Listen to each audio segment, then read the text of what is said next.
नमस्कार, मेरा नाम तुलसी कुमार जोशी है। स्वयं के इस ऑनलाइन प्लेटफॉर्म के माध्यम से प्रस्तुत इस पाठ्यक्रम में, जिसका शीर्षक तर्क संग्रह भारतीय दर्शन का प्रवेश द्वार है, के पंचम सप्ताह के प्रथम दिन में मैं आप सभी का हार्दिक स्वागत करता हूँ। अभी तक इन चारों सप्ताहों में हम लोगों ने पदार्थों का लक्षण एवं पदार्थों में सभी द्रव्यों का लक्षण एवं द्रव्य के बाद पदार्थों के उद्देश्य क्रम में प्राप्त गुणों में बुद्धि तक सभी गुणों का लक्षण एवं उनके भेद एवं उनके आश्रय पर चर्चा की है। पांचवा सप्ताह बुद्धि नामक गुण को समर्पित है। यह अत्यंत महत्वपूर्ण सप्ताह है, क्योंकि इस पांचवें सप्ताह के बाद जो तर्क संग्रह ग्रंथ का क्रम है, उस क्रम में प्रत्यक्ष प्रमाण का निरूपण एवं अनुमान प्रमाण का निरूपण एवं उपमान प्रमाण एवं शब्द प्रमाण का निरूपण किया गया है। इन सभी प्रमाणों का संबंध बुद्धि से ही है। बुद्धि के ही अनेक भेद हैं, जिन भेदों की चर्चा हम इस सप्ताह में करेंगे। इन भेदों के वास्तविक स्वरूप को समझना न केवल न्याय दर्शन की समझ को विकसित करने के लिए आवश्यक है, अपितु सभी भारतीय दर्शनों के समझ को विकसित करने के लिए अत्यंत आवश्यक है। बुद्धि एक बहुत ही महत्वपूर्ण विषय है, दर्शन का प्रतिपाद्य है। जैसा कि हम भारतीय दर्शन के प्रमुख प्रतिपाद्य विषयों पर चर्चा कर चुके हैं। मुख्य रूप से भारतीय दर्शन में 3 विषयों की चर्चा होती है, एक प्रमेय और एक प्रमा और तीसरा विषय है प्रमाण। तो जितने भी पदार्थ हैं वे सभी प्रमेय ही हैं। बुद्धि भी एक प्रमेय ही है, किंतु बुद्धि के अनेक भेदों में से एक भेद को हम प्रमा भी कहते हैं, और इस प्रमा के स्वरूप का निरूपण प्रायः सभी दर्शनों में होता ही है। केवल प्रमा के ही स्वरूप का निरूपण नहीं, अपितु प्रमा के साधन कौन कौन से हैं, अर्थात प्रमाण क्या क्या हैं, इन प्रमाणों का भी निरूपण सभी दर्शनों में अनिवार्य रूप से उपलब्ध होता है। क्यों प्रमाणों का निरूपण क्यों आवश्यक है? क्योंकि किसी भी प्रमेय की सिद्धि प्रमाणों से ही होती है।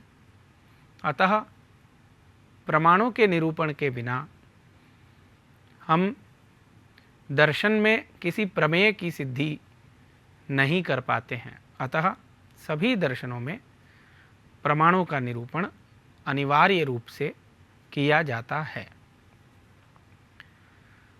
तो इन प्रमाणों के निरूपणों को समझने के लिए बुद्धि के स्वरूप को समझना अत्यंत आवश्यक है। आज इस 5वें सप्ताह का प्रथम दिन है। आज हम तर्क संग्रह ग्रंथ के अनुसार बुद्धि के लक्षण को देखेंगे बुद्धि के लक्षण पर विचार करेंगे। इसके बाद बुद्धि के प्रकार कितने हैं उन पर संक्षेप में विचार करेंगे। फिर एक प्रकार जो सविकल्पक ज्ञान है, इस सविकल्पक ज्ञान के विषय में विचार करते हुए उस सविकल्पक ज्ञान के ही अनेक भेदों में से एक भेद है विशिष्ट ज्ञान। उस विशिष्ट ज्ञान के स्वरूप पर हम विचार करेंगे, उसके आकार पर विचार करेंगे। ज्ञान के निरूपण करते समय ज्ञान के आकार का निरूपण करना आवश्यक होता है। ज्ञान के आकार को समझना ही ज्ञान को समझना है। अब ये आकार क्या है, तो इसके विषय में हम आगे चर्चा करेंगे। आज के इस पाठ का मुख्य प्रयोजन बुद्धि का परिचय ही है। तो आइए आज की चर्चा की शुरुआत, आज की चर्चा का आरंभ हम बुद्धि के लक्षण से करते हैं। बुद्धि को दर्शन जगत में अनेक अन्य नामों से कहा जाता है, जिनमें सबसे प्रसिद्ध नाम है ज्ञान। कहीं कहीं पर बुद्धि को प्रतीति इस नाम से भी कहा जाता है, कहीं प्रत्यय इस नाम से भी कहा जाता है, कहीं पर ग्रह इस नाम से भी बुद्धि को कहा जाता है, एवं कहीं धी इस नाम से भी बुद्धि को कहा जाता है। यह सारी संज्ञाएं एक ही गुण की संज्ञाएं हैं, एक ही वस्तु की संज्ञाएं हैं, जिसका नाम है ज्ञान अथवा बुद्धि। बुद्धि के ही अनेक नाम हैं, अनेक प्रसंगों में अनेक शब्दों के द्वारा उसका अभिधान होता है, उसका कथन होता है। तो यह बुद्धि है क्या, इस बुद्धि का लक्षण क्या है? क्योंकि बुद्धि को समझने के लिए उसके लक्षण को जानना अत्यंत अनिवार्य है। बुद्धि को हम अंग्रेजी भाषा में कॉग्निशन कह सकते हैं। नॉलेज शब्द बुद्धि के लिए उतना उपयुक्त नहीं है दर्शन के प्रसंग में, या एपिसोडिक कॉग्निशन बहुत हद तक हम इसका ट्रांसलेशन इंग्लिश में कर सकते हैं। ज्ञान शब्द का प्रयोग प्रायः हम नॉलेज इस प्रकार ट्रांसलेशन करते हैं इंग्लिश में, लेकिन यह ट्रांसलेशन दर्शन के संदर्भ में ठीक नहीं है। इसको कॉग्निशन या एपिसोडिक कॉग्निशन कहा जा सकता है। अब हम बुद्धि के लक्षण पर विचार करते हैं, क्योंकि बुद्धि के लक्षण को जाने बिना बुद्धि के स्वरूप को जानना संभव नहीं है। अतः बुद्धि का लक्षण क्या है? बुद्धि का लक्षण कहते हुए आचार्य अन्नम भट्ट जी कहते हैं, सर्वव्यवहार हेतु बुद्धि ही ज्ञानम। यह वाक्य तर्क संग्रह में उपलब्ध होता है। इस वाक्य के द्वारा बुद्धि के असाधारण धर्म को अर्थात लक्षण को बतलाया गया है। इस वाक्य के अनुसार बुद्धि का असाधारण धर्म हमें इस प्रकार प्राप्त होता है, सभी व्यवहार की निमित्त कारणता। सभी व्यवहार की कारणता, यही बुद्धि का लक्षण है। जैसा कि हम पहले चर्चा कर चुके हैं, व्यवहार शब्द का अर्थ यहाँ पर ज्ञानजनक शब्द प्रयोग है। अतः सर्वव्यवहार का अर्थ हुआ सर्वज्ञान विषयक, सर्वज्ञानजनक शब्द प्रयोग, सर्व विषयक ज्ञानजनक शब्द प्रयोग। यह अर्थ ही अभिप्रेत है सर्वम इति यो व्यवहारः, अर्थात सर्वत्व प्रकारक जो व्यवहार है, सर्वत्व प्रकारक ज्ञानजनक जो शब्द प्रयोग है, उस शब्द प्रयोग की कारणता बुद्धि में होती है। हमारे जितने भी व्यवहार हैं, वे सभी व्यवहार उन सभी व्यवहारों के प्रति बुद्धि कारण होती है।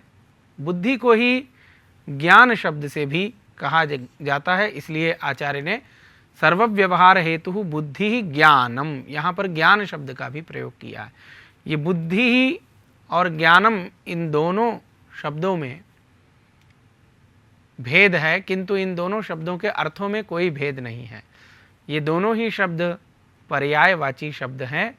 इस बात को बताने के लिए आचार्य ने यहाँ बुद्धि ज्ञानम, इन दोनों शब्दों का प्रयोग यहाँ किया है। यहाँ पर सर्वव्यवहार हेतु इस शब्द के द्वारा बुद्धि के असाधारण धर्म को बताया गया है। सर्वव्यवहार का अभिप्राय है सर्वम, इस प्रकार का जो व्यवहार है, अर्थात सर्वत्व प्रकारक ज्ञान का जनक जो शब्द प्रयोग है, सर्वम इत्याकारक जो शब्द प्रयोग है, इस शब्द प्रयोग की कारणता ज्ञान में है, सर्वम इत्याकारक ज्ञान में है। तो इस प्रकार से बुद्धि के लक्षण का समन्वय ज्ञान में हो जाता है, बुद्धि में हो जाता है। किंतु यदि हम इस लक्षण का यह अर्थ करें कि सर्वम इस प्रकार के ज्ञान का जनक जो शब्द प्रयोग है, सर्व शब्द प्रयोग, तादृश शब्द प्रयोग निष्ठ कार्यता निरूपित कारणता श्रेयत्वम ज्ञानस्य लक्षणम या बुद्धेः लक्षणम, इस प्रकार यदि लक्षण करेंगे तो घट पट आदि का जो ज्ञान है, अयम घटः अयम पटः इत्यादि जो ज्ञान है, इत्याकारक जो ज्ञान है, उन ज्ञानों में लक्षण नहीं जाएगा, क्योंकि यह लक्षण केवल सर्वम इत्याकारक ज्ञान में ही लक्षण जाएगा। तो ऐसी स्थिति में सभी ज्ञानों में, अर्थात सभी लक्ष्यों में लक्षण के न जाने के कारण इस लक्षण की अव्याप्ति हो जाएगी। अतः इस प्रकार हम अर्थ नहीं कर सकते हैं। तो क्या इस प्रकार अर्थ करें कि सर्वे च ये व्यवहाराः तादृश व्यवहारं प्रति कारणत्वं बुद्धेर्लक्षणम, क्या इस प्रकार अर्थ कर सकते हैं? अर्थात सभी व्यवहार के प्रति जो कारण है, सभी व्यवहार के प्रति कारणता किसी एक ज्ञान में न होने के कारण अयम घटः अयम पटः इत्यादि ज्ञान में पुनः अव्याप्ति हो जाएगी, क्योंकि यह घट है, इस प्रकार का जो ज्ञान है, अयम घटः इत्याकारक जो ज्ञान है, उस ज्ञान की कारणता घट के व्यवहार अर्थात अयम घटः इत्याकारक शब्द प्रयोग के प्रति हो सकती है, सभी के प्रति उस ज्ञान की कारणता नहीं है। तो अतः यदि हम ऐसा कहें कि सभी व्यवहारों के प्रति जो कारण है वह ज्ञान है, या सभी व्यवहारों के प्रति जो कारणता है उस कारणता को यदि हम बुद्धि का लक्षण माने, तो फिर अयम घटः अयम पटः इत्यादि ज्ञानों के सभी व्यवहार के प्रति कारण न होने के कारण उन ज्ञानों में अव्याप्ति होने लगेगी। अतः इस प्रकार हम नहीं कह सकते हैं कि सभी व्यवहारों के प्रति जो कारण है वह ज्ञान है। तो फिर हम सर्व व्यवहार का जो पूर्वोक्त अर्थ है, पहले जो अर्थ हमने कहा कि सर्वत्व प्रकारक ज्ञान जनक शब्द प्रयोग, इस प्रकार यदि हम अर्थ करते हैं तो क्या समस्या है? तो वही समस्या होगी कि सर्वम इदम सर्वम, इस प्रकार के ज्ञान में तो सर्वत्व प्रकारक ज्ञान जनक शब्द प्रयोग निष्ठ कार्यता निरूपित कारणता होगी, किंतु पुनः अयम घटः अयम पटः इत्याकारक ज्ञान में सर्वत्व प्रकारक ज्ञान जनक शब्द प्रयोग निष्ठ कार्यता निरूपित कारणता के न होने के कारण उनमें पुनः अव्याप्ति होने लगेगी। अतः इस लक्षण का हमें कुछ परिष्कार करना आवश्यक है। तो इस परिष्कार को करते हुए आचार्यों ने कहा है कि सर्वत्वनिष्ठ प्रकारता निरूपक ज्ञाननिष्ठ जन्यता निरूपित जनकताश्रय शब्द प्रयोग निष्ठ कार्यता निरूपित कारणताश्रय वृत्ति जातिमत्वम ज्ञानस्य लक्षणम। इस प्रकार से हमको लक्षण का परिष्कार करना होगा कि जो सर्वम इदम सर्वम इत्याकारक जो ज्ञान है, देखिए ज्ञान और शब्द प्रयोग दोनों में अत्यंत सूक्ष्म अंतर है। हमें जो ज्ञान होता है उसके अभिलाप के लिए, उस ज्ञान को बताने के लिए हम शब्द का प्रयोग करते हैं। सामने दिख रही वस्तु का हमें ज्ञान हो रहा है, उसके लिए शब्द प्रयोग करने की आवश्यकता हमें है नहीं। ज्ञान तो बिना शब्द प्रयोग के भी हमें होता ही है। चक्षुर इंद्रियों का यदि सन्निकर्ष किसी वस्तु के साथ है तो उस वस्तु का एक ज्ञान उत्पन्न होता है आत्मा में। किंतु इस ज्ञान को दूसरे को यदि कराना हो कि आपको कौन सी वस्तु दिख रही है, इस किसी दूसरे व्यक्ति को यदि बताना हो, तब हम शब्द का प्रयोग करते हैं कि मुझे घट दिख रहा है, घटः, अयम घटः। इस प्रकार हम शब्द प्रयोग जब करते हैं तो इस शब्द प्रयोग से जो श्रोता होता है उस श्रोता को एक ज्ञान उत्पन्न होता है। वह ज्ञान वही ज्ञान होता है जो ज्ञान मुझे उत्पन्न हुआ था। तो इस प्रकार से जो शब्द प्रयोग होता है उस शब्द प्रयोग के प्रति जो मेरा ज्ञान है, उस घट का ज्ञान, वह घट का ज्ञान कारण होता है। तो इसी प्रकार से सर्वम इस प्रकार का जो व्यवहार है अर्थात शब्द प्रयोग है, उस शब्द प्रयोग के प्रति जो ज्ञान कारण है वह सर्वत्व प्रकारक ज्ञान ही कारण होगा। जैसे घटः इत्या ऐसे शब्द प्रयोग के प्रति घटत्व प्रकारक ज्ञान कारण होता है, उसी प्रकार इदम सर्वम ऐसे शब्द प्रयोग के प्रति सर्वत्व प्रकारक ज्ञान अर्थात इदम सर्वम इत्याकारक ज्ञान कारण होता है। तो यदि हम सर्वत्व प्रकारक ज्ञान निष्ठ जन्यता निरूपित जनकताश्रय शब्द प्रयोग निष्ठ जन्यता निरूपित कारणताश्रयत्वम ज्ञानस्य लक्षणम कहेंगे, तो सर्वत्व प्रकारक ज्ञान में इदम सर्वम इस ज्ञान में इस लक्षण के समन्वित हो जाने पर भी अयम घटः अयम पटः इत्यादि ज्ञान में लक्षण का समन्वय नहीं हो पाएगा। अतः यहाँ पर परिष्कार करने की आवश्यकता है, लक्षण के परिष्कार करने की आवश्यकता है। तो लक्षण के परिष्कार में हमने क्या परिष्कार किया? तो परिष्कार करते समय हमने एक उसमें दल जोड़ा जाति को, अर्थात एक शब्द का हमने उसमें एक शब्द जोड़ा जातिमत्वम, आश्रय वृत्ति जातिमत्वम, इतना हमने उसमें परिष्कार करते समय जोड़ा। तो अब जो लक्षण हुआ वो सर्वत्वनिष्ठ प्रकारता निरूपक ज्ञान निष्ठ जन्यता निरूपित जनकताश्रय शब्द प्रयोग निष्ठ कार्यता निरूपित कारणता आश्रय वृत्ति जातिमत्वम ज्ञानस्य लक्षणम। इस प्रकार का लक्षण हम परिष्कृत लक्षण हमें प्राप्त होता है। ऐसा लक्षण प्राप्त होने पर अब अयम घटा अयम पटा इत्यादि ज्ञान में अव्याप्ति नहीं होती है। क्यों? क्योंकि सर्वत्व निष्ठ प्रकारता निरूपक ज्ञान निष्ठ जन्यता निरूपित जनकताश्रय शब्द प्रयोग होगा इदम सर्वम इत्याकारक शब्द प्रयोग, तादृश शब्द प्रयोग निष्ठ कार्यता निरूपित कारणता इदम सर्वम इत्याकारक ज्ञान निष्ठ कारणता है। उस कारणता का आश्रय होगा वह ज्ञान अर्थात इदम सर्वम इत्याकारक ज्ञान। तादृश ज्ञान निष्ठ जाति पद से हम ज्ञानत्व जाति लेंगे और तादृश ज्ञानत्व जाति मत्वम अर्थात वह ज्ञानत्व जाति जहाँ पर है वो कहाँ पर है? अयम घटा अयम पटा इत्यादि सभी ज्ञानों में वह ज्ञानत्व जाति विद्यमान होने के कारण, उस ज्ञानत्व जाति के विद्यमान होने के कारण सभी ज्ञानों में लक्षण का समन्वय हो जाता है। तो इस प्रकार से जाति घटित लक्षण को हमको बनाना पड़ता है, अन्यथा केवल सर्वम इत्याकारक व्यवहार के प्रति जो जनक है, इस प्रकार लक्षण करने पर केवल इदम सर्वम इस ज्ञान में ही लक्षण का समन्वय हो पाएगा। अयम घटा अयम पटा इत्यादि ज्ञानों में लक्षण का समन्वय नहीं हो पाएगा।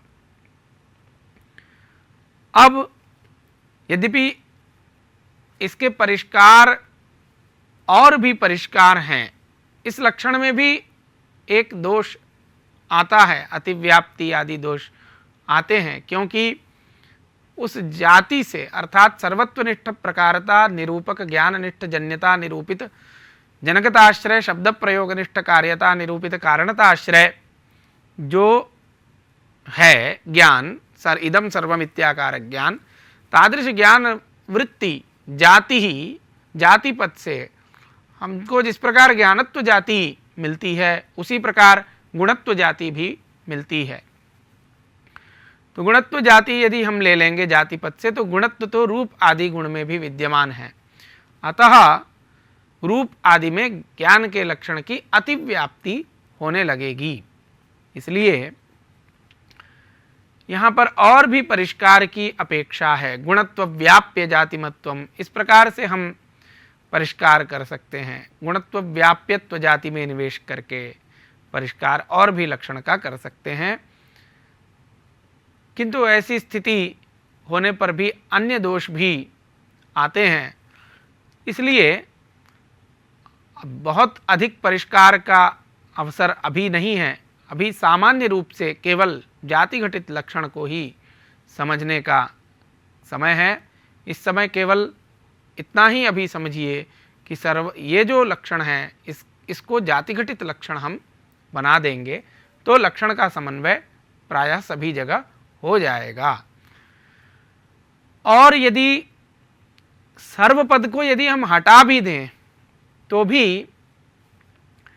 व्यवहार हेतु गुणः ज्ञानम, इस प्रकार से हम लक्षण ज्ञान का बना सकते हैं।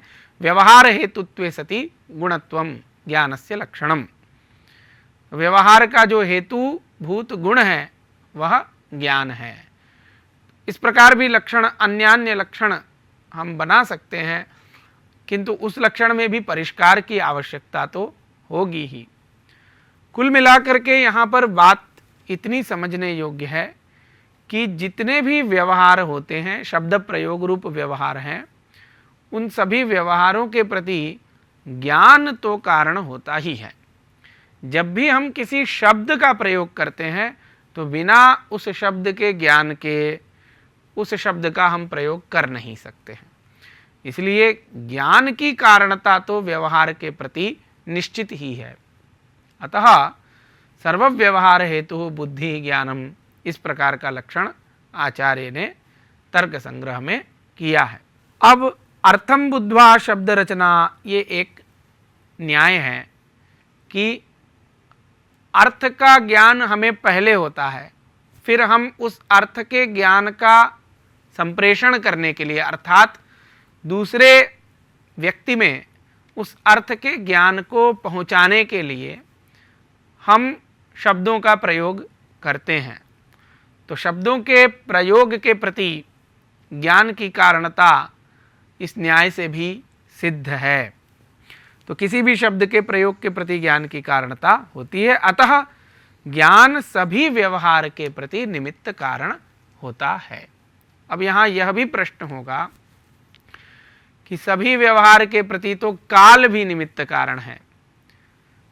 काल, जैसा कि हम पूर्व में भी चर्चा कर चुके हैं, कुछ साधारण कारणों की चर्चा हम लोगों ने की है, तो उसमें काल है, दिक् है, ईश्वर है, ईश्वर का ज्ञान है इत्यादि अनेक साधारण कारण हैं, अदृष्ट भी है।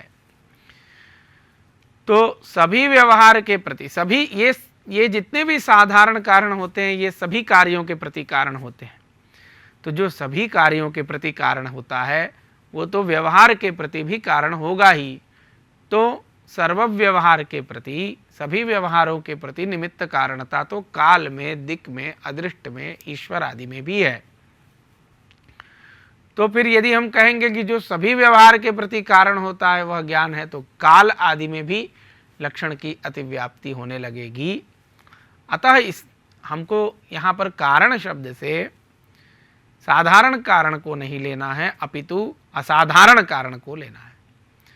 तो सभी व्यवहार के प्रति जो असाधारण कारण होता है वह ज्ञान होता है। काल, दिशा, ईश्वर, ईश्वर का ज्ञान, ईश्वर की इच्छा, ईश्वर की कृति, अदृष्ट, ये सभी व्यवहारों के प्रति निमित्त कारण तो हैं, किंतु ये सभी सारे कार्य के प्रति निमित्त कारण है, कार्य मात्र के प्रति निमित्त कारण होने के कारण ये साधारण कारण की कैटेगरी में आते हैं, साधारण कारण होते हैं। ये सब असाधारण कारण नहीं होते हैं, किंतु ज्ञान असाधारण कारण है, सभी व्यवहारों के प्रति असाधारण कारण है ज्ञान। तो इसलिए प्रत्येक जो शब्द प्रयोग है, व्यवहार है, उसके प्रति ज्ञान की असाधारण कारणता होने के कारण ज्ञान में ही लक्षण का समन्वय होता। अतः हेतु शब्द से, यहाँ पर जो लक्षण में हेतु शब्द आया है, इस हेतु शब्द से असाधारण कारण को लेना चाहिए। अब यद्यपि ज्ञान जनक शब्द प्रयोग निष्ठ कार्यता निरूपित कारणताश्रयत्व काल में भी है, फिर भी लक्षण में गुणत्व का भी हम निवेश कर सकते हैं। ये भी एक उपाय हो सकता है। या तो हम हेतु पद से असाधारण कारण को ले लें, या लक्षण में गुणत्व का निवेश कर दें। गुणत्व का यदि निवेश कर देंगे तो काल में अतिव्याप्ति नहीं होगी, किंतु काल में अतिव्याप्ति नहीं होगी तो भी अदृष्ट में अतिव्याप्ति हो जाएगी। और जो गुण है ईश्वर ज्ञान, जो साधारण कारण रूप गुण है, ईश्वर ज्ञान, ईश्वर इच्छा, ईश्वर कृति, इन सभी गुणों में भी अतिव्याप्ति होने लगेगी, क्योंकि उसमें गुणत्व विद्यमान है।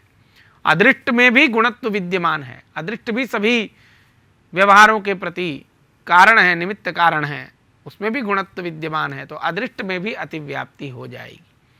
इसलिए हेतु पद से यहाँ पर हमको असाधारण कारण को ही लेना आवश्यक है। तो अन्य उपाय कर सकते हैं काल आदि में अतिव्याप्ति के वारण करने के लिए, किंतु फिर भी लक्षण जो है निर्दुष्ट लक्षण नहीं होगा, उसमें कोई ना कोई दोष अवश्य रह जाएगा। इसलिए लक्षण का जब हम परिष्कार करेंगे तो उस परिष्कार में हेतु पद से हमें असाधारण कारण का ग्रहण करना अनिवार्य है। यह तो तर्क संग्रह मूल में जो ज्ञान का लक्षण है उसके विषय में संक्षेप में यहाँ पर चर्चा की गई है। मूल लिखने के बाद आचार्य अन्नम भट्ट जी ने उस मूल की स्वयं एक टीका लिखी है, जिस टीका का नाम है तर्क संग्रह दीपिका, दीपिका टीका। बहुत प्रसिद्ध टीका है। न्याय के पदार्थों को समझने के लिए यह इस टीका का अध्ययन अत्यंत अनिवार्य है। केवल न्याय के ही पदार्थों को समझने के लिए नहीं, अन्य दर्शनों के भी पदार्थों को समझने के लिए प्रसंगवशात आचार्य ने इस टीका में मीमांसा दर्शन एवं वेदांत दर्शन, अन्य दर्शनों के भी सिद्धांतों की चर्चा की है। उनके भी सिद्धांतों के स्पष्ट समझ को विकसित करने के लिए दीपिका ग्रंथ का अध्ययन करना अत्यंत अनिवार्य है। तो दीपिका ग्रंथ लिखते समय, दीपिका जब स्वयं वे मूल की टीका लिख रहे थे तो उन्होंने जानामी इस अनुव्यवसाय से सिद्ध ज्ञानत्व जाति को ही ज्ञान का लक्षण मान लिया लाघवात। इसका यह अभिप्राय है, उन्होंने यह कहा कि हमें जब भी कोई प्रतीति होती है, कोई भी प्रतीतियाँ देखिए, प्रतीति का अर्थ है ज्ञान। ज्ञान कई प्रकार के हैं, आगे हम लोग उसके भेदों पर चर्चा करेंगे। उसमें से हम कुछ एग्जाम्पल्स लेते हैं। जो सबसे प्रस्तुत एग्जाम्पल है, जो सबसे पहले मन में जो एग्जाम्पल आता है वो है प्रत्यक्ष। प्रत्यक्ष में भी जो सबसे पहला प्रत्यक्ष मन में आता है वह है चाक्षुष प्रत्यक्ष, विजुअल परसेप्शन। हम किसी वस्तु के साथ जब हमारे चक्षुरिंद्रिय का सन्निकर्ष होता है, संबंध होता है, तो उस वस्तु का हमें चाक्षुष प्रत्यक्ष, विजुअल परसेप्शन होता है। तो ये एक ज्ञान है। तो एक ज्ञान का उदाहरण हम लेते हैं चाक्षुष प्रत्यक्ष, जो चक्षुर इंद्रिय से उत्पन्न होने वाला प्रत्यक्ष ज्ञान है, उसे चाक्षुष प्रत्यक्ष कहते हैं। तो चाक्षुष प्रत्यक्ष होने के बाद, ज्ञान होने के बाद फिर एक और ज्ञान होता है, वो मानस प्रत्यक्ष होता है। मन में एक ज्ञान होता है। किसी वस्तु को जब हम देखते हैं तो देखने पर तो एक ज्ञान हो ही रहा है उस वस्तु का, और उसे देखने के बाद फिर उस ज्ञान का भी एक ज्ञान मानस प्रत्यक्षात्मक ज्ञान होता है, जिसे दर्शन की भाषा में अनुव्यवसाय कहते हैं।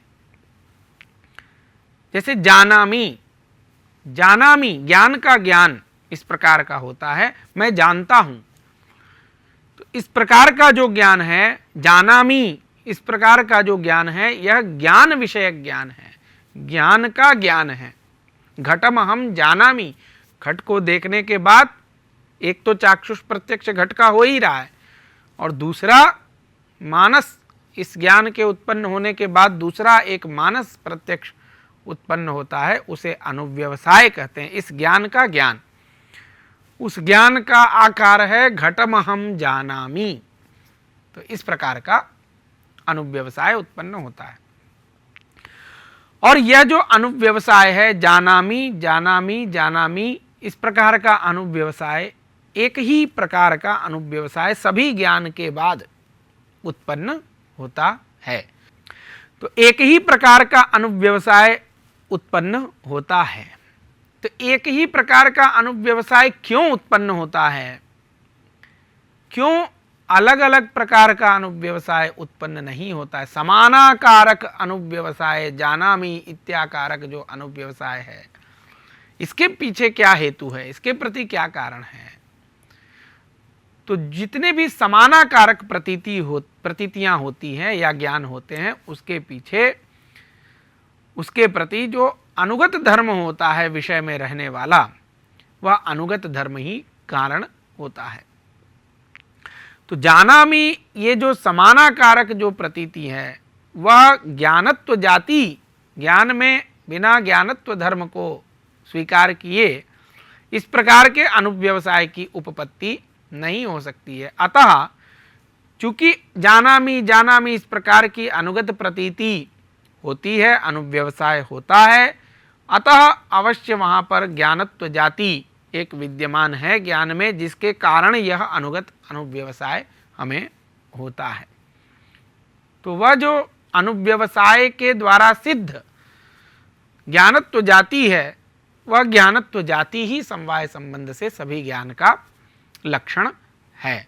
अर्थात समवाय संबंधेन जानामि इति समानाकारक अनुव्यवसाय सिद्ध ज्ञानत्व जातिमत्वमेव ज्ञानस्य लक्षणम। इस प्रकार से हम ज्ञान का लक्षण ज्ञानत्व जातिमत्वम, समवायेन ज्ञानत्व जातिमत्वम, इस प्रकार हम ज्ञान का लक्षण स्वीकार कर सकते हैं। यह लक्षण छोटा भी है। सर्वव्यवहार हेतु इस लक्षण की अपेक्षा, सर्वव्यवहार हेतुत्वम इस लक्षण की अपेक्षा समवायेन ज्ञानत्व जातिमत्वम ज्ञानस्य लक्षणम, यदि हम इतना ही कहेंगे तो यह लक्षण कम पदार्थ से घटित होने के कारण यह लक्षण उस लक्षण की अपेक्षा छोटा लक्षण है। अतः दीपिका टीका लिखते समय आचार्य ने जानामि इत्यनुव्यवसाय सिद्ध ज्ञानत्व जातिमत्वमेव ज्ञानस्य लक्षणम, इस प्रकार लाघव होने के कारण, छोटा लक्षण होने के कारण इसको भी लक्षण स्वीकार किया है। अब ये जो अनुगत प्रतीति है, अनुगत धर्म है, इसको हम दूसरे उदाहरण के द्वारा इस प्रकार समझ सकते हैं। जैसे हम किसी वस्तु को जब देखते हैं, मान लीजिए हम एक वस्तु को देखें जिसको गाय कहते हैं, गऊ। मैं काशी में रहता हूँ, काशी में बहुत सारे गऊ हमने देखे हैं, और सभी गायों को देख करके मुझे एक ही प्रतीति होती है, यह गाय है, इयम गऊ, इयम गौः, चाहे मैं अपने घर के पास उस गाय को देखूं, चाहे घर से दूर जा कर के किसी गाय को देखूं, हमें प्रतीति यही होती है इयम गौः। मैं किसी दूसरे शहर में, दूसरे नगर में भी जाता हूं तो उस आकृति को देख करके यही प्रतीति होती है कि यह गाय है। इसी प्रकार अन्य भी वस्तुओं के विषय में हमें अनुगत प्रतीतियां हम सभी को होती है। जैसे यह एक कुर्सी है, तो इस कुर्सी को देख करके हम सभी को यही प्रतीति होती है कि यह कुर्सी है, चाहे यह कुर्सी यहाँ पर हो, चाहे यह कुर्सी संसार में कहीं पर भी विद्यमान हो। एक प्रकार की आकृति को देख करके हमें एक ही प्रतीति होती है, यह फलाना वस्तु, अमुक वस्तु है। तो यह प्रतीति क्यों होती, इसी को कहते हैं, एक प्रकार की प्रतीति को ही कहते हैं अनुगत प्रतीति। तो ये अनुगत प्रतीति, मनुष्यों को देख करके यह मनुष्य है, पक्षी को देखेंगे तो यह पक्षी है, वृक्षों को देखते हैं तो यह वृक्ष है। एक ही प्रकार की अनुगत प्रतीतियां हमें होती है। ऐसा क्यों होता है? ऐसी प्रतीतियां इसलिए होती हैं क्योंकि जितने भी वृक्षों में हमें यह प्रतीति होती है कि यह वृक्ष है, यह वृक्ष है, यह वृक्ष है, उन सभी वृक्षों में एक अनुगत धर्म है, एक ऐसा धर्म है, एक ऐसी प्रॉपर्टी है, धर्म है जो सभी वृक्षों में विद्यमान है। उस धर्म को हम कहते हैं वृक्षत्व। वह उसकी वृक्ष में रहने वाली एक जाति है, वृक्षत्व जाति। उस जाति के होने के कारण, वो सभी संसार के सभी वृक्षों में वह वृक्षत्व जाति विद्यमान होने के कारण हम जब भी किसी वृक्ष को देखते हैं तो हमें यही प्रतीति होती है कि यह वृक्ष है, न कि यह प्रतीति होती है कि यह मनुष्य है, क्योंकि उस वृक्ष में मनुष्यत्व जाति विद्यमान नहीं है। जब हम मनुष्यों को देखते हैं तो यह मनुष्य है, यही प्रतीति होती है, उसमें यह वृक्ष है ऐसी प्रतीति नहीं होती, क्योंकि मनुष्यों में वृक्षत्व जाति नहीं है, मनुष्यत्व जाति है। तो इस प्रकार से ये जितनी भी अनुगत प्रतीतियां होती हैं, ये सब अनुगत प्रतीतियां इसी कारण से होती है क्योंकि उस प्रतीति का जो विषय है, वृक्ष, मनुष्य, पशु, पक्षी इत्यादि, उन सब में एक ऐसा अनुगत धर्म, एक ऐसी अनुगत प्रॉपर्टी है, एक ऐसा अनुगत धर्म है या जाति है जिस जाति के होने के कारण ही हमें अनुगत प्रतीति होती है। तो उसी प्रकार जो हमारा अनुव्यवसाय ज्ञान का जो होता है, जानामि जानामि जानामि, एक ही प्रकार का अनुव्यवसाय, अनुगत प्रतीति, अनुगत अनुव्यवसाय होने के कारण वहाँ पर भी अनुगत प्रतीति, अनुगत धर्म के बिना अनुपपन्न होने के कारण सभी ज्ञानों में एक विशेष प्रकार की जाति जिसका नाम ज्ञानत्व जाति है, उस ज्ञानत्व जाति को स्वीकार करना आवश्यक हो जाता है। ज्ञानत्व जाति के रहे बिना जानामि जानामि इत्याकारक अनुगत समानाकारा प्रतीति नहीं हो सकती है। अतः समानाकारा अनुगत अनुव्यवसाय से सिद्ध जो ज्ञानत्व जाति है, वो ज्ञानत्व जाति ही ज्ञान का लक्षण है। और ये जो ज्ञानत्व जाति रूप जो लक्षण है वो सभी ज्ञान में ही विद्यमान होने के कारण कहीं पर भी अव्याप्ति, अतिव्याप्ति अथवा असंभवादि दोष नहीं होते हैं। अतः यह एक निर्दुष्ट लक्षण है। तो इस प्रकार से ज्ञान के लक्षण पर चर्चा करने के बाद अब ज्ञान के स्वभाव को भी समझना बड़ा आवश्यक है। ज्ञान कभी भी विषय के बिना नहीं होता है। जब भी ज्ञान किसी का होता है तो किसी का होता है, किसी वस्तु का ही होता है, किसी विषय का ही होता है। बिना विषय के कोई ज्ञान नहीं होता है। ज्ञान सर्वदा सविषयक होता है। किसी न किसी विषयता से निरूपित विषयिता ज्ञान में अवश्य रहती है, अर्थात किसी न किसी विषयता का निरूपक ज्ञान अवश्य होता है। तो न्याय दर्शन में विशेष रूप से ज्ञान को सविषयक पदार्थ माना जाता है। इसी प्रकार इच्छा एवं कृति को भी सविषयक पदार्थ माना जाता है। तो ज्ञान एक सविषयक पदार्थ है। अब हम ज्ञान के प्रकारों को देखेंगे, ज्ञान के प्रकारों के ऊपर, प्रकार अर्थात भेदों के ऊपर चर्चा करेंगे, कितने प्रकार के ज्ञान हमें होते हैं। तो तर्क संग्रह जो मूल है, उस मूल ग्रंथ के अनुसार भी हम आगे चर्चा करेंगे। मूल ग्रंथ में दो प्रकार के ज्ञान बताए गए हैं, एक स्मृति रूप ज्ञान है और एक अनुभव रूप ज्ञान है, जिसमें फिर अनुभव का आगे विशेष भेद निरूपित किया गया है। किंतु उसके जानने के पहले जो दो भेद है ज्ञान के, एक भेद निर्विकल्पक ज्ञान और एक भेद होता है सविकल्पक ज्ञान। चूँकि हम लोग ज्ञान के ऊपर पहले भी चर्चा संक्षेप में कर चुके हैं, तो उसी को दृढ़ करने के लिए यह एक प्रयास किया जा रहा है। पुनः पुनः उसी विषय को इसलिए बताया जाता है ताकि उसके संस्कार और दृढ़ हों, उस विषय में जो भी संदेह हो उसकी निवृत्ति हो। तो ज्ञान दो प्रकार के, बुद्धि या ज्ञान दो प्रकार के होते हैं, एक निर्विकल्पक ज्ञान होता है और एक सविकल्पक ज्ञान होता है। निर्विकल्पक ज्ञान किसे कहते हैं? तो जब किसी ज्ञान में प्रकार विशेष के रूप में किसी पदार्थ का भान नहीं होता है, अथवा जब कोई ज्ञान संसर्ग को विषय नहीं बनाता है, तो उसे निर्विकल्पक ज्ञान कहते हैं।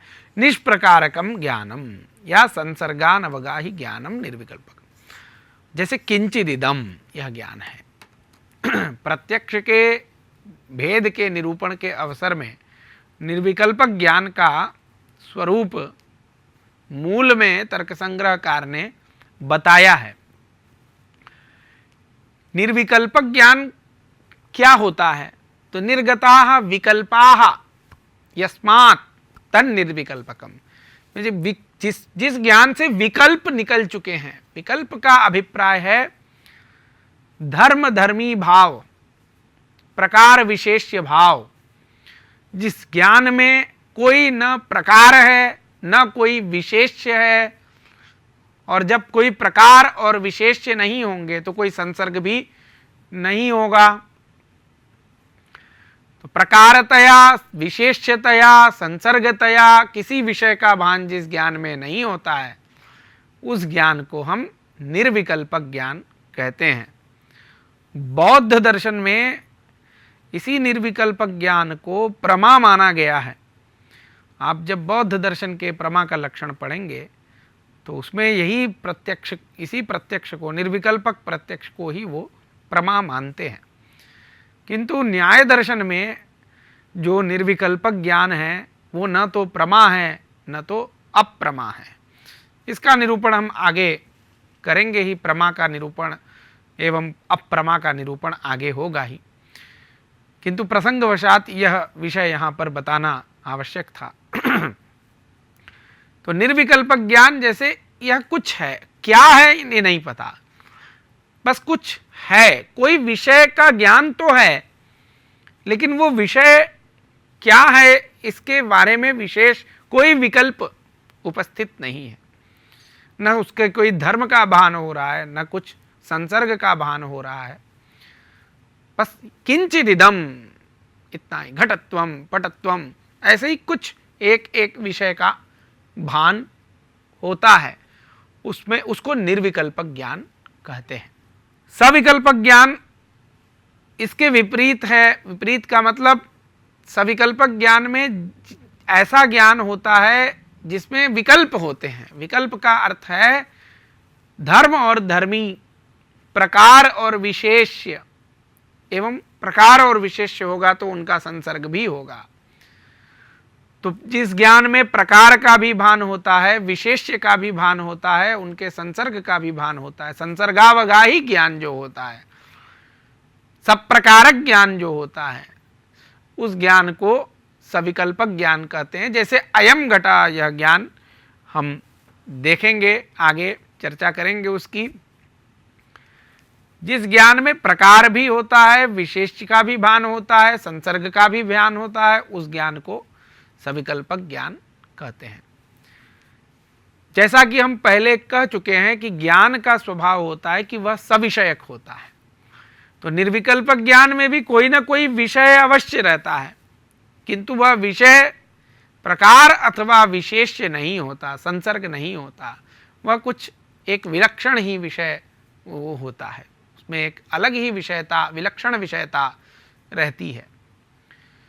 लेकिन जो सविकल्पक ज्ञान होता है, जिसको कि अच्छी तरह से समझना आवश्यक है, उस सविकल्पक ज्ञान में कोई ना कोई धर्म प्रकार के रूप में भाषित होता है, कोई विशेष्य के रूप में भाषित होता है, और संसर्ग भी, प्रकार और विशेष्य का संसर्ग भी भाषित होता है। अब प्रश्न यह है कि प्रकार क्या है, विशेष्य क्या है और संसर्ग क्या है। तो कोई भी ज्ञान जब हमें होता है तो इतना तो सुनिश्चित है कि किसी विषय का ही ज्ञान हो रहा है। अब उसमें जिस विषय का ज्ञान हमको हो रहा है, उस विषय के धर्मों का भी ज्ञान हो ही रहा है, उस विषय के धर्मों का को भी वह ज्ञान विषय बना ही रहा है। जैसे उदाहरण के लिए, यदि हमारे सामने घट है, विद्यमान है, तो उस घट की जो आकृति है, कंबुग्रीवादिमान जो पदार्थ है घट, उस घट का तो हमें प्रत्यक्ष हो रहा है, और उसी प्रत्यक्ष में, उसी ज्ञान में घटत्व का भी ज्ञान हमको हो ही रहा है, तभी हम उसको घट के रूप में ग्रहण कर रहे हैं उस वस्तु को। यदि किसी वस्तु के धर्म का हमको ज्ञान यदि नहीं होगा, तो फिर उस धर्मी को हम उस रूप में ग्रहण नहीं कर पाएंगे। फिर वो यही होगा कि यत् किंचित इदम, विकल्प से रहित ज्ञान होगा, तो यह कुछ है, इस प्रकार का ही ज्ञान होगा, वह सविकल्पक ज्ञान नहीं होगा। तो हमें केवल सविकल्पक ज्ञान में केवल एक विषय का ज्ञान नहीं होता, अनेक विषयों का ज्ञान वहाँ पर होता है। अनेक विषयों में धर्मधर्मी भाव के रूप में हमें ज्ञान होता है। कुछ धर्म के रूप में विषय भाषित होता है, कुछ विषय धर्मी के रूप में भाषित, कुछ प्रॉपर्टी के रूप में भाषित होता है, और कुछ सबस्ट्रैटम के रूप में भाषित होता है। धर्म धर्मी भाव, विषयों में धर्म धर्मी भाव के रूप में विषयों का ग्रहण होता है। और चूंकि कुछ प्रॉपर्टीज हैं और कुछ सबस्ट्रैटम है, तो ये प्रॉपर्टी और सबस्ट्रैटम के बीच में जो एक रिलेशन है, संसर्ग या संबंध, उस संबंध का भी हमको ज्ञान में भान होता है। ज्ञान को आप दूसरे शब्दों में प्रकाश भी कह सकते हैं। किसी वस्तु का ज्ञान का अर्थ है किसी वस्तु का प्रकाश। अब किस वस्तु का प्रकाश, जिसका प्रकाश हो रहा है उसको हम विषय कहते हैं, ज्ञान का विषय। तो जो विषय होते हैं वो धर्म धर्मी भाव के रूप में प्रकाशित होते हैं। उस विषय में कुछ धर्म के रूप में प्रकाशित होता है, कुछ धर्मी के रूप में प्रकाशित होता है, और उन दोनों का जो है एक संबंध भी प्रकाशित होता है, उसको संसर्ग कहते हैं। तो जो धर्म के रूप में प्रकाशित हो रहा है वह प्रकार कहलाता है। किसी धर्म को जो किसी धर्मी में भाषित हो रहा है वह है प्रकार। और विशेष्य किसको कहते हैं, जो धर्मी के रूप में भाषित होता है उसको विशेष्य कहते हैं। तो जितने विषय भाषित हो रहे हैं उसमें एक प्रकार, एक विशेष्य और एक संसर्ग, ये तीन ही विषय मुख्य रूप से, इन तीनों शब्दों के द्वारा ही हम विषयों को कहते हैं। प्रकार शब्द से, विशेष्य शब्द से और संसर्ग शब्द से। तो ज्ञान का जब भी निरूपण करना होगा हमें ये पहचानना होगा कि यहाँ प्रकार कौन है, विशेष्य कौन है और संसर्ग क्या है। तो ये तीन चीज यदि हम पहचानेंगे तो सविकल्पक ज्ञान का अच्छे से निरूपण हम कर सकते हैं। संसर्ग किसे कहते हैं, धर्म और धर्मी के मध्य जो जो संबंध होता है उसी को संसर्ग कहते हैं। जैसे उदाहरण के लिए अयम घटा, यदि हम इस ज्ञान को लें तो घटत्व एवं घट दोनों ही यहाँ पर इदम पदार्थ में प्रकार है, इदम पदार्थ में प्रकार होगा। अयम यह जो शब्द है, अयम शब्द का अर्थ जो है पुरोवर्ती, जिसके साथ चक्षु का सन्निकर्ष हो रहा है वह अयम पदार्थ है, इदम पदार्थ है। तो वो इदम पदार्थ एक वस्तु है, वो भाषित हो रहा है, और वो किस रूप में भाषित हो रहा है? घट के रूप में भाषित हो रहा है। तो घट से अभिन्न वह वस्तु भाषित हो रहा है, घट के साथ उसका तादात्म्य है। तो तादात्म्य संबंध से घट उसमें प्रकार है। तो इस प्रकार हम अभी प्रकार, विशेष्य और संसर्ग, इन विषयों को हमने पहले भी इस पे चर्चा की है। तो ज्ञान में भासमान जो विषय होते हैं उसमें एक कोई प्रकार होता है, कोई विशेष्य होता है और संसर्ग भी होता है। तो जो विषय धर्म के रूप में भासमान होता है उसको हम प्रकार बोलते हैं, और जो धर्मी के रूप में भासमान होता है उसको हम विशेष्य बोलते हैं। पहले हमने अयम घटा, इसका एक उदाहरण की चर्चा हम लोगों ने पहले की थी, लेकिन अब हम अयम घटा इस उदाहरण से अतिरिक्त एक दूसरा विशिष्ट ज्ञान का उदाहरण, जो कि सविकल्पक ज्ञान का ही एक भेद है, एक उदाहरण हम देखेंगे। घटवत भूतलम, ये ज्ञान हुआ। घटवत भूतलम इस प्रकार का जो ज्ञान हुआ कि जब हम इस वस्तु को, यहाँ पर आप देखिए, ये वस्तु को जब देखते हैं तो ये है भूतल, इस भूतल में इस घट का हमको ज्ञान हो रहा है। तो कैसा ज्ञान हो रहा है यदि आपसे पूछा जाए तो आप कहेंगे कि भूतल पर घट है, ऐसा ज्ञान हो रहा है। इसी को संस्कृत में हम घटवत भूतलम इस प्रकार बोलते हैं।